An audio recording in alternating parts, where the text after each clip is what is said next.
High বন্ধুরা, আজ আমরা ঘুরতে যাচ্ছি নতুন একটি জায়গাতে। আর আজ আমরা কোথায় যাচ্ছি সেটা আমরা এখনই বলবো না, আপনারা দয়া করে পুরো ভিডিওটি দেখুন, তাহলে আপনারা জানতে পারবেন আমরা আজ কোথায় যাচ্ছি।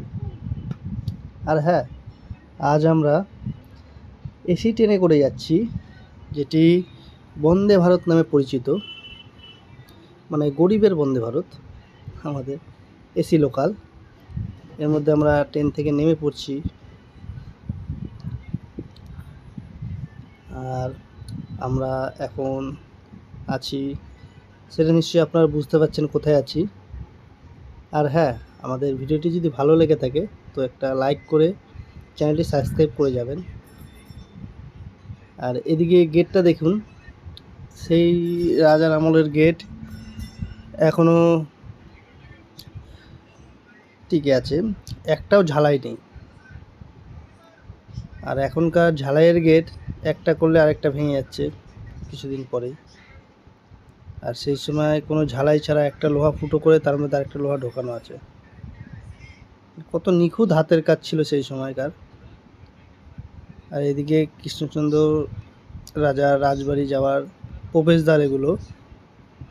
এখানে কিছুটা রক্ষী থাকতো, তারপরে এটা আরেকটা গেট, মানে একটা গেট পার করে আরেকটা গেটে যেতে হতো, তারপরে রাজার রাজপ্রাসাদে যেতে হতো। এতটাই প্রোটোকল ছিল।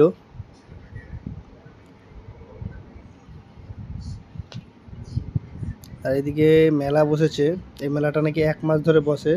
আর আমাদের এতটাই কপাল খারাপ যে কালী মেলা শেষ হয়েছে, আজকে ভাঙা মেলা সব গুছিয়ে নিয়ে যাচ্ছে, তাই মেলার ভিডিওটা দেখাতে পারলাম না আপনাদের।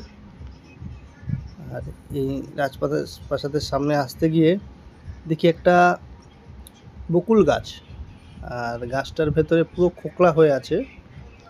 আমি তো গাছটার ভেতরে ঢুকে পড়লাম, জানি না সাপ কবো থাকতে পারে,